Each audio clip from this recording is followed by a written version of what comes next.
This is Brandon Gibson, and you're watching Miss Drama on Miss Drama TV.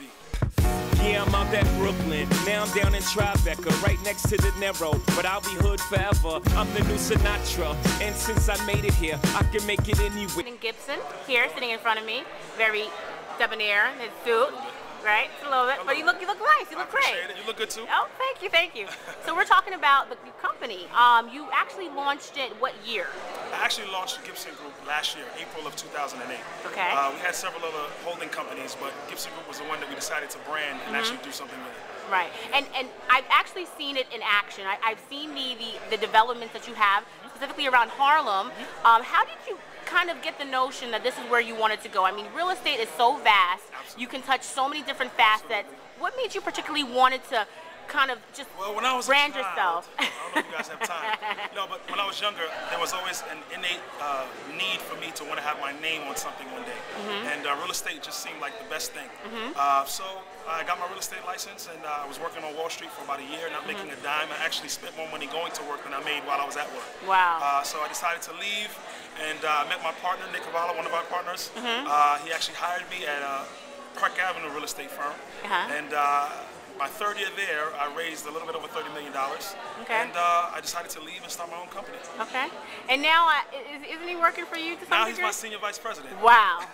So Yeah. the fact that you were able to flip that is phenomenal. Yeah, I mean, I'm assuming there's no hard feelings. I mean, is it weird? Is it a little bit interesting to deal with that? Between he and I, absolutely no hard feelings. We're Okay. actually more like family than anything else. Okay. Yeah. And there's a mutual respect, so no issues. And you're young. Yeah, I'm 23. You're 23. Yes, I am. So I know, and I mean, just to take a little bit to digress, I know that people are, especially the young ladies, like, what the heck? What's your name? What you do? What's going on? I mean, beyond that, I mean, how do you stay professional in all cases, dealing with the pressure? The fact that you are a young gentleman, you know, doing big things. Is that a lot of pressure or stress? Yeah, absolutely. I would be lying if I said that it's not. But I think it just comes with the territory. Right.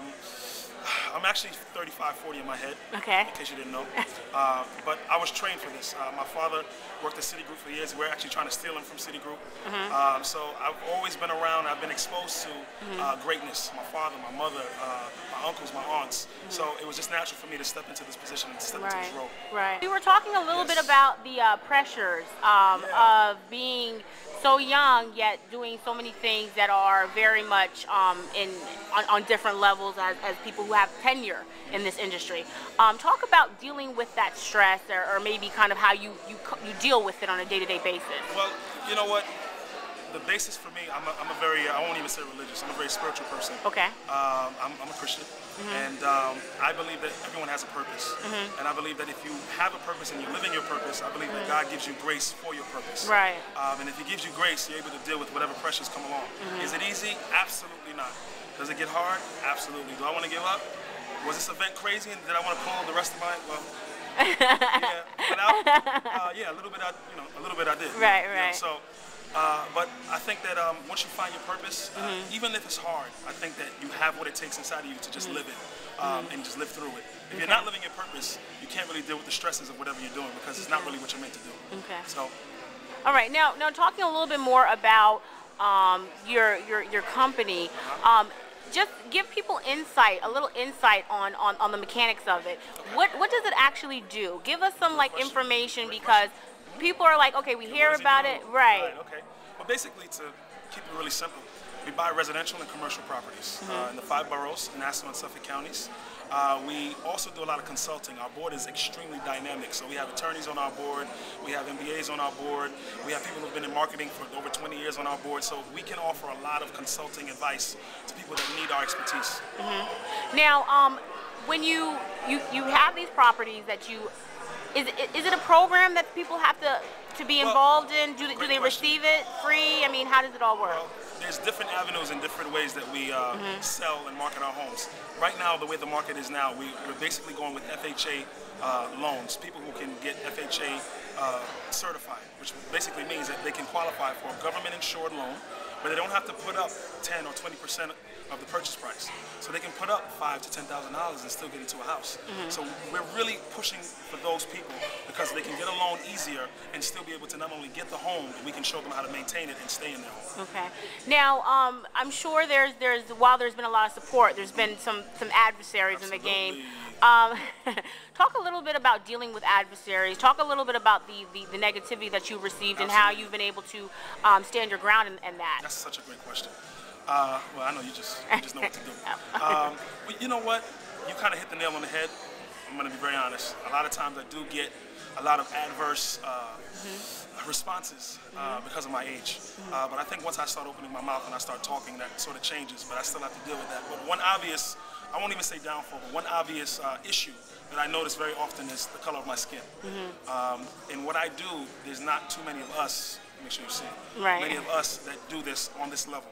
You might have some people that do 1 or 2 houses, but we, at the height of the market, we were moving 3, 4, 5 houses a week. So that is a very big adversary, but my father always showed me that you always have to just push harder because that's just a fixed variable in the way society is. So you just pretty much have to accept it and just keep pushing. Right. Now talk a little bit about, I mean, within every industry, there's always those that I guess you can call quote-unquote fake people. Do you find that a lot of people come up to you to befriend you and to, I guess, be close to you because of the fact that you now are doing something that is quite exceptional? No. No, not at all? Yes? Yes, absolutely. Absolutely. Yeah, absolutely. Have you, how has the, I guess, having colleagues, having people that you trust? Excellent question. How problematic is that to ensure that these people are going to be reliable, are going to be trustworthy, are going to be able to, well... I was just talking about that. It's so eerie. I was just talking about that in the car. You finished with the question? Yes, I mean, I think I am. Okay. Go ahead. I'm a very particular person. I'm very careful about who I let close to me. I'm like that in business and I'm like that in my personal life. The people who are on my board, I've known them for quite some time. So I've watched them, I've seen their character. There's people who have tremendous talent that want to work with us, but because we don't gel and because I don't necessarily trust them, let's just be honest, they don't work with us. And we could use their expertise, but we just don't because in the long run, it's just not going to work. So everybody on my board, I have relationships with outside of the boardroom. So that has been one of the keys to our success.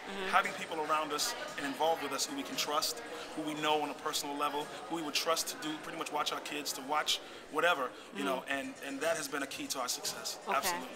Now, long term, I mean, we're going into a new year, 2010 is not far. Can't wait. Not far from here. What is the forecast for the Gibson Group? What is the forecast for you? What is, I guess, the next step for you now? Well, business-wise?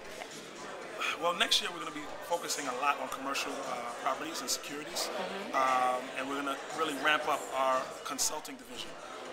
We've gotten several deals on the table as we speak to do different consulting deals for different real estate things, for different financing opportunities that are on the table. So that being said, next year we're looking a lot at commercial and we're looking a lot at building up our consulting division. Okay. And what's the forecast for you as just plain old Brandon? Well, you know what? This is not the last stop for Gibson Group and it's not the last stop for Brandon Gibson. This is just a piece of the purpose. One of the things that's very dear to my heart and probably the most dear thing to my heart is youth, especially young men. I come from East New York, Brooklyn, born and raised. So there's a lot that I've seen, a lot that I wish I didn't see.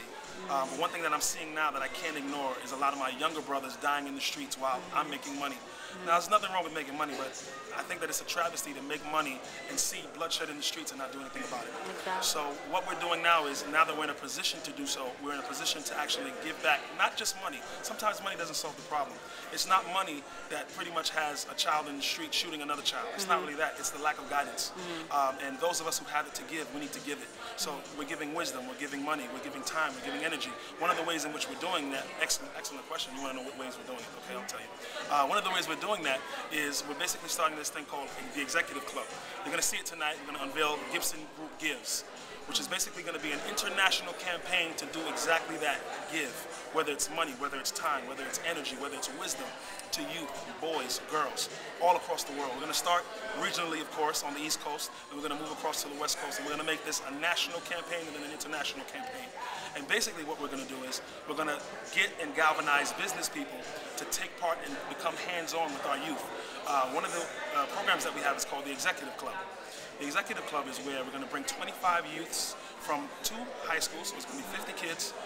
Once or twice a month, they're going to come, and starting next semester, to our boardroom in business attire. We're going to have different black CEOs, black executives call in, and they'll be able to Q&A and be able to talk and just ask questions about how you got to where you are. We're also going to do some sort of a curriculum where they're going to be learning the basics of business, the basics of law, etiquette, how do you have a meeting, how do you do an interview, so on and so forth. So these are the things that our kids don't get.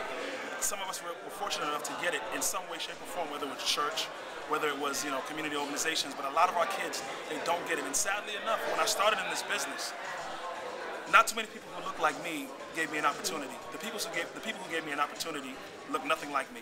And I want to change that. I want to, now that we're in a position to do something about it, I want to get those boys and those girls who want to be somebody but just don't have the resources. We want to give them an opportunity. We're not going to give it to them. We're going to give them an opportunity. Okay. So, I mean, you seem pretty busy for the next few years. Yeah, I would say so. But, of course, we appreciate you just sitting down with us and talking a little bit about kind of what we can expect from the Gibson Group. Anytime. Okay. Anytime from this drama. It's all good. Love that.